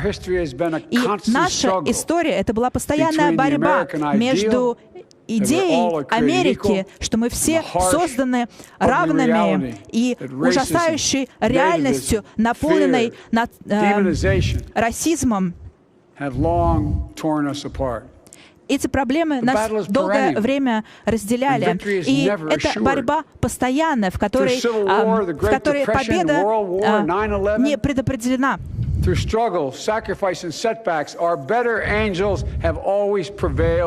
Однако лучшее в нас всегда побеждало. И в каждый из этих моментов мы объединялись для того, чтобы идти вперед. И мы можем сделать это сейчас. История, вера, разум показывают нам путь объединения, путь единства. Мы должны воспринимать друг друга не как врагов, но как соседей. Мы должны относиться друг к другу с уважением и достоинством. Мы можем объединить свои силы для того, чтобы снизить накал страстей. Без единения нет мира, нет прогресса, и только изнуряющая вражда. Не государство, не нация, но хаос. И сейчас исторический момент, критический момент. И единение — это путь вперед. И мы должны встретить этот момент как объединенные, как Соединенные Штаты Америки. Я гарантирую вам, что мы не потерпим неудачи, что мы никогда не потерпим неудачи в Америке. Мы всегда действовали вместе. И сегодня, в этом месте, в этот момент, давайте все вместе, давайте начнем, давайте перевернем лист, давайте начнем слышать друг друга, выказывать друг другу уважение. Давайте уничтожим все прошлое, все наши разногласия. Они не должны становиться поводом к войне. Мы должны отринуть ту культуру, которая основана на манипуляции.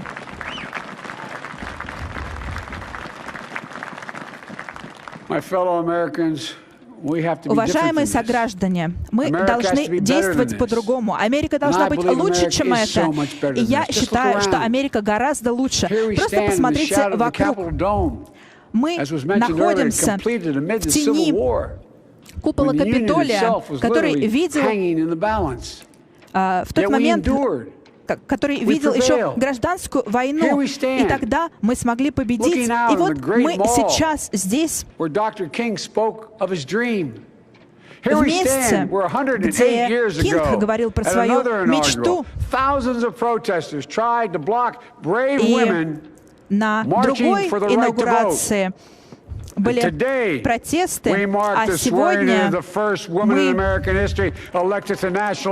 прошлая инаугурация сопровождалась протестами женщин, а на сегодняшней инаугурации мы празднуем вступление в должность первой женщины-вице-президента.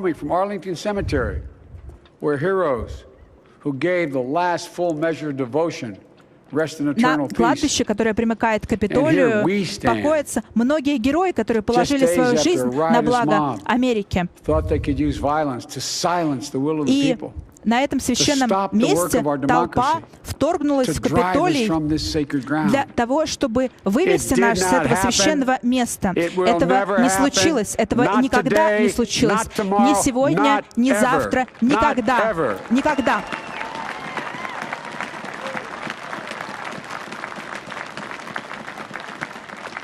To all those who supported our campaign, I'm humbled by the faith you've placed in us. Для меня большая честь то доверие, которое вы вложили в меня. Take a measure of me and my heart. If you still disagree, so be it. Если вы не согласны со мной, с моими идеями, хорошо, потому что именно в этом заключается идея демократии и идея Америки. И, возможно, в этом самая большая сила Америки. Послушайте меня. Разногласия не должны вести к разъединению нации. И я вам это обещаю. Я буду президентом для всех американцев, для всех. Я обещаю вам, я буду бороться и за тех, кто не поддерживал меня, так же упорно, как и за тех, кто меня поддержал. Сотни лет назад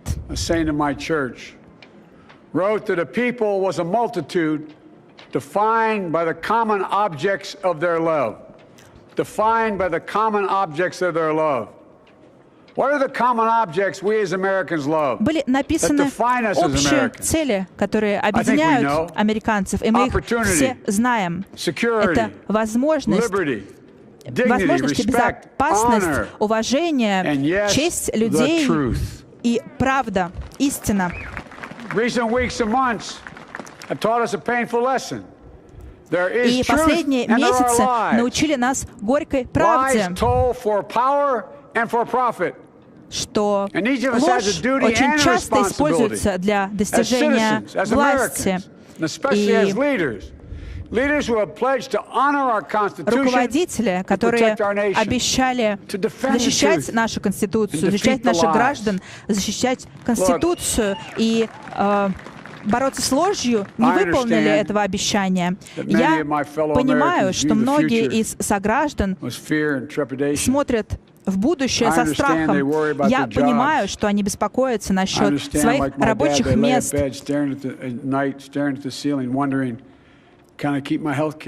Они, как и мой отец в свое время, беспокоятся о том, смогут ли они позаботиться о своей семье, выплатить ипотеку, получить медицинскую страховку. Я обещаю вам, я это понимаю.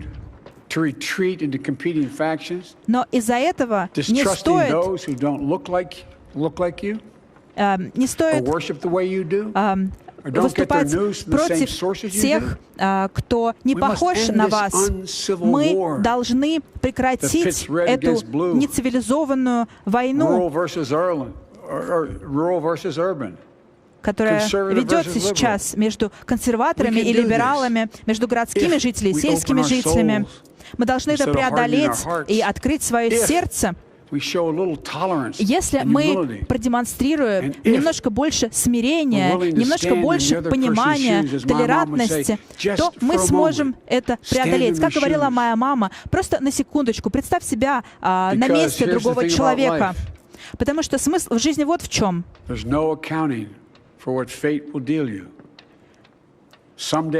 Ты не знаешь, как повернется своя судьба. Иногда, в какой-то момент, когда тебе понадобится помощь, когда вы попросите о помощи,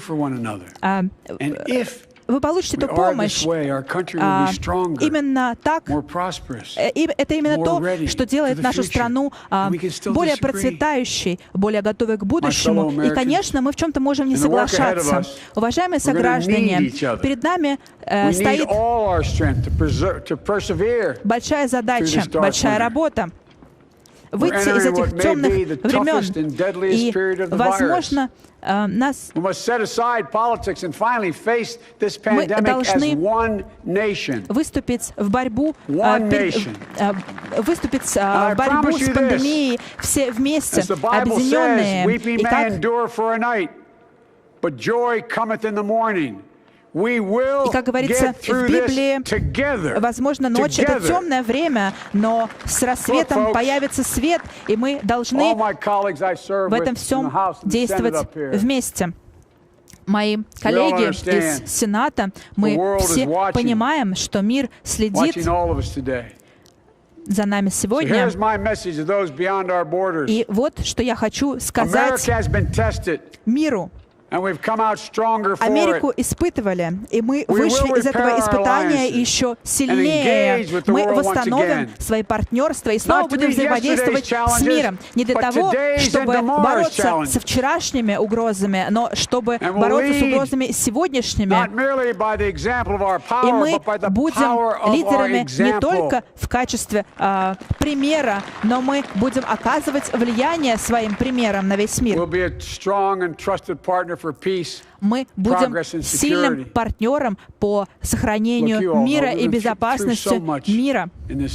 Мы так много прошли как страна. И своей первой просьбой в качестве президента я бы хотел попросить вас почтить минутой молчания всех тех, кого мы потеряли, сотни тысяч жизней наших друзей, коллег, матерей, сыновей, всех. Поэтому я прошу вас, давайте молча помолимся за всех тех, кто потерял свою жизнь.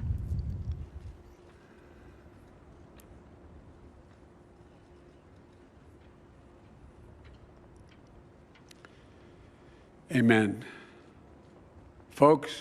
Аминь. Друзья, сейчас время испытания. Мы испытываем нападки на демократию и на истину. Вирус свирепствует, растет неравенство. В случае систематического расизма, климатические проблемы присутствуют в Америке и во всем мире. Но суть в том, что мы встречаемся со всеми этими вызовами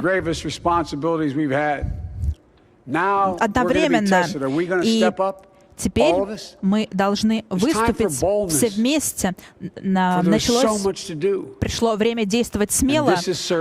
Нам предстоит сделать очень многое. И я вам обещаю, что нас будут судить, вас и меня, тем, как мы решаем этот каскадирующий кризис. Сможем ли мы превозмочь в этот сложный час? Сможем мы выполнить свои обязанности и передать мир своим детям? Я уверен, вы тоже. Мы сможем это сделать. И когда мы это сделаем, мы напишем следующую великую главу в историю Соединенных Штатов Америки. История, которая звучит просто как песня, которая значит для меня очень много. Это песня, которая звучит как гимн Соединенных Штатов Америки.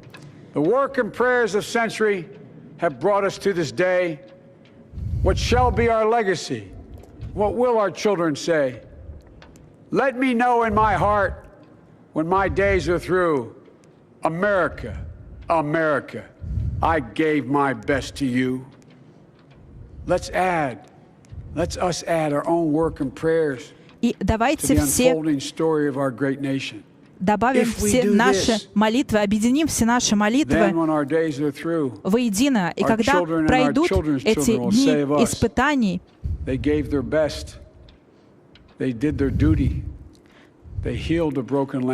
Наши дети поймут, что мы смогли все преодолеть.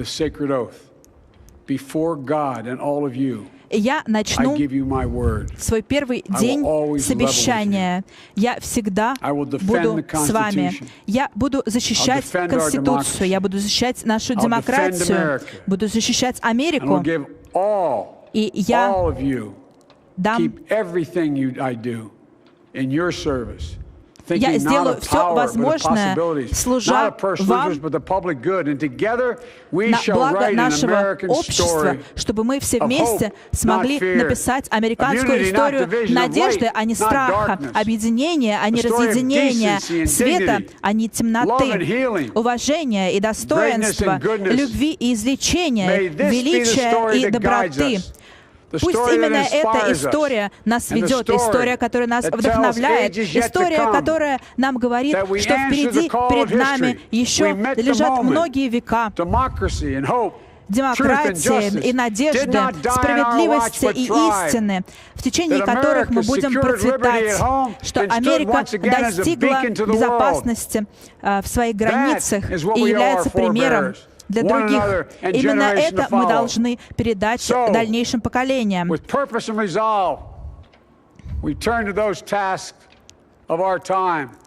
И таким образом мы приступим к выполнению обязательств наших обязательств. Да благословит Господь Америку и защитит Господь наши войска. Спасибо большое, Америка.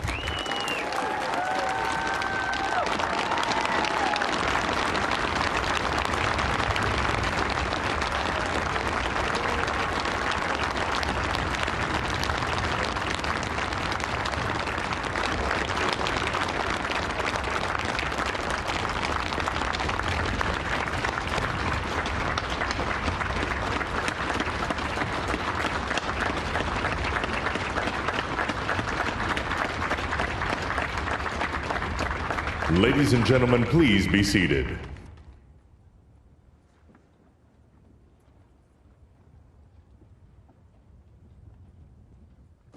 Ladies and gentlemen, please welcome Garth Brooks to perform Amazing Grace.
Hard not to be reminded of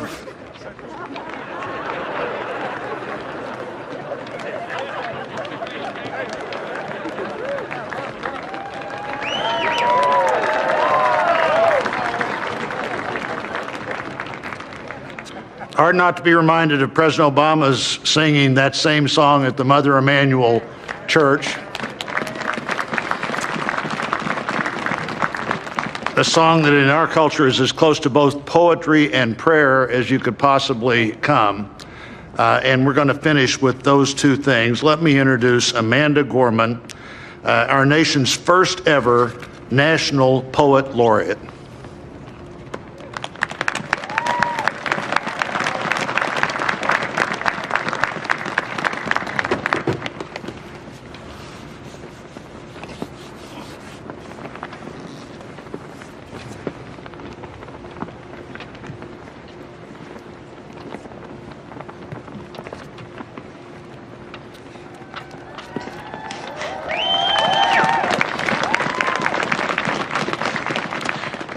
Mr. President, Dr. Biden, Madam Vice President, Mr. Emhoff, Americans, and the world. When day comes, we ask ourselves, where can we find light in this never-ending shade?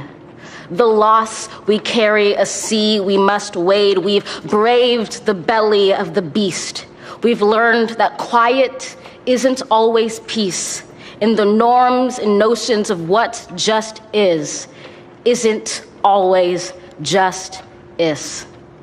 And yet the dawn is ours before we knew it. Somehow we do it. Somehow we've weathered and witnessed a nation that isn't broken, but simply unfinished. We, the successors of a country and a time where a skinny black girl descended from slaves and raised by a single mother can dream of becoming president, only to find herself reciting for one. And yes, we are far from polished, far from pristine, but that doesn't mean we are striving to form a union that is perfect. We are striving to forge our union with purpose, to compose a country committed to all cultures, colors, characters, and conditions of man. And so we lift our gaze not to what stands between us, but what stands before us. We close the divide because we know to put our future first, we must first put our differences aside. We lay down our arms so we can reach out our arms to one another. We seek harm to none and harmony for all. Let the globe, if nothing else, say this is true. That even as we grieved, we grew. That even as we hurt, we hoped. That even as we tired, we tried. That we'll forever be tied together, victorious, not because we will never again know defeat, but because we will never again sow division. Scripture tells us to envision that everyone shall sit under their own vine and fig tree, and no one shall make them afraid. If we're to live up to our own time, then victory won't lie in the blade, but in all the bridges we've made. That is the promised glade, the hill we climb, if only we dare it, because being American is more than a pride we inherit. It's the past we step into and how we repair it. We've seen a force that would shatter our nation rather than share it, would destroy our country if it meant delaying democracy. And this effort very nearly succeeded. But while democracy can be periodically delayed, it can never be permanently defeated.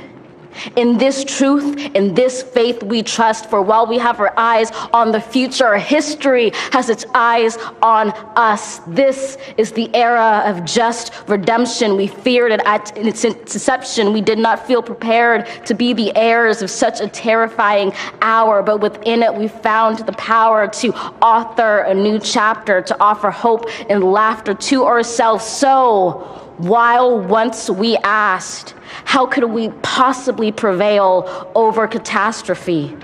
Now we assert, how could catastrophe possibly prevail over us? We will not march back to what was, but move to what shall be, a country that is bruised but whole, benevolent but bold, fierce and free. We will not be turned around or interrupted by intimidation, because we know our inaction and inertia will be the inheritance of the next generation. Our blunders become their burdens. But one thing is certain: if we merge mercy with might and might with right, then love becomes our legacy and change our children's birthright. So let us leave behind a country better than the one we were left. With every breath from my bronze-pounded chest, we will raise this wounded world into a wondrous one. We will rise from the gold-limbed hills of the West. We will rise from the wind-swept Northeast, where our forefathers first realized revolution. We will rise from the lake-rimmed cities of the Midwestern states. We will rise from the sun-baked South. We will rebuild, reconcile, and recover in every known nook of our nation, in every corner called our country. Our people, diverse and beautiful, will emerge battered and beautiful. When day comes, we step out of the shade of flame and unafraid. The new dawn blooms as we free it. For there is always light, if only we're brave enough to see it, if only we're brave enough to be it.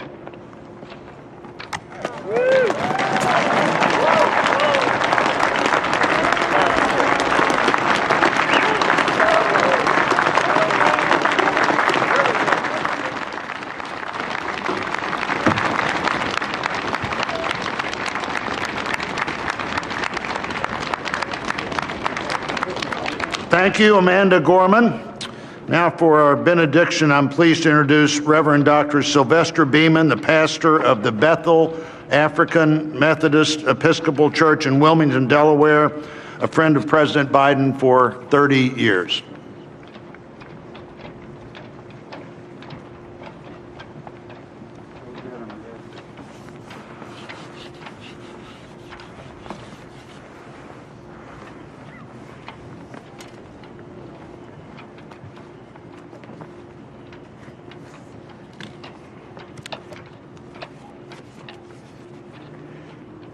As a nation and people of faith gathered in this historical moment, let us unite in prayer.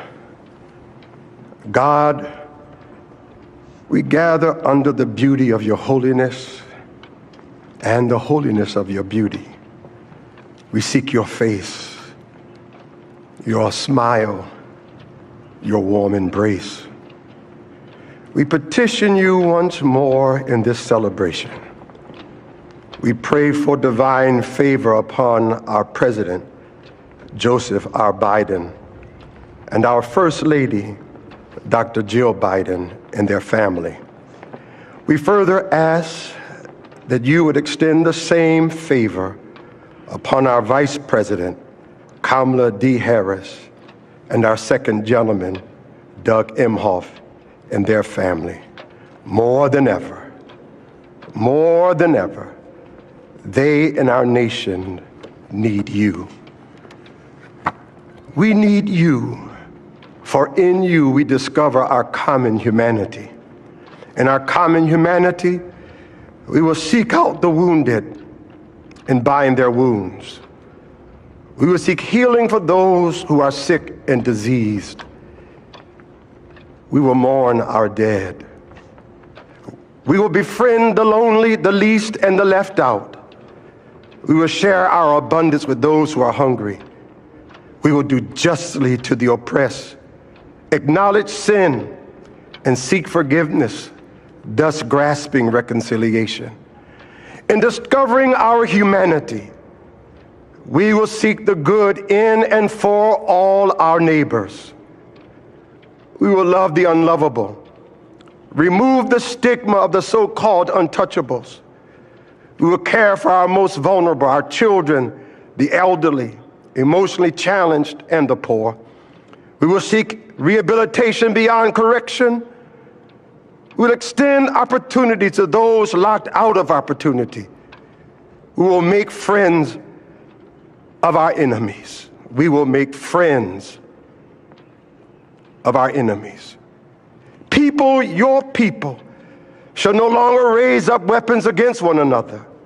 We will rather use our resources for the national good and become a beacon of life and goodwill to the world. And neither shall we learn hatred anymore. We will lie down in peace and not make our neighbors afraid. In you, O God, we discover our humanity.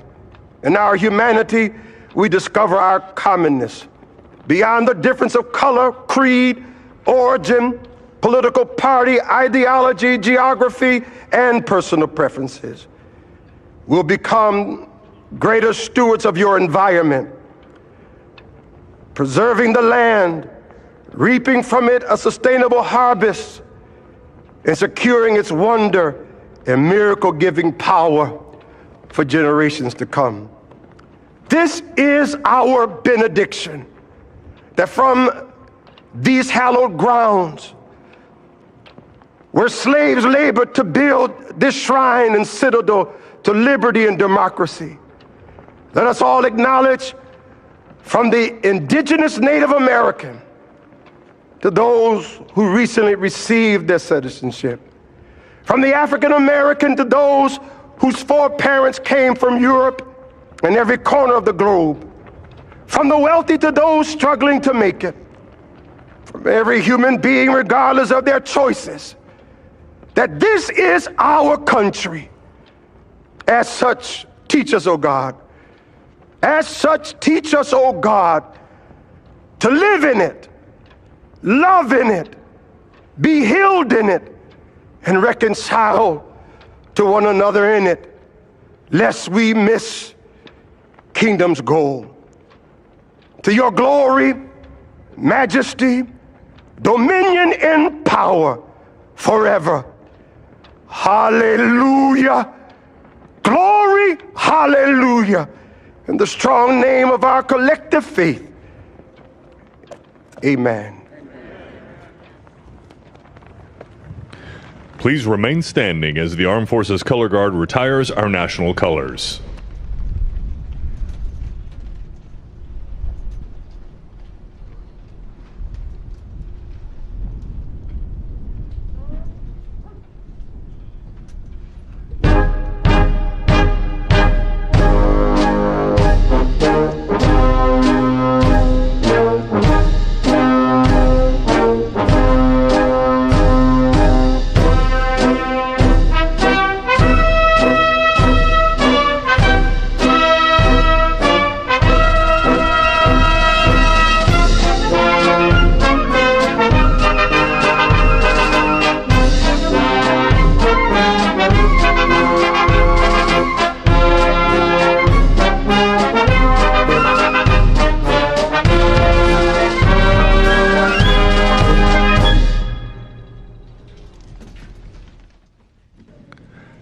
Ladies and gentlemen, please be seated and remain in your seats while the President and official party depart the platform. For safety reasons, your ushers will release your section in an organized manner, following the playing of our national march, The Stars and Stripes Forever.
Well,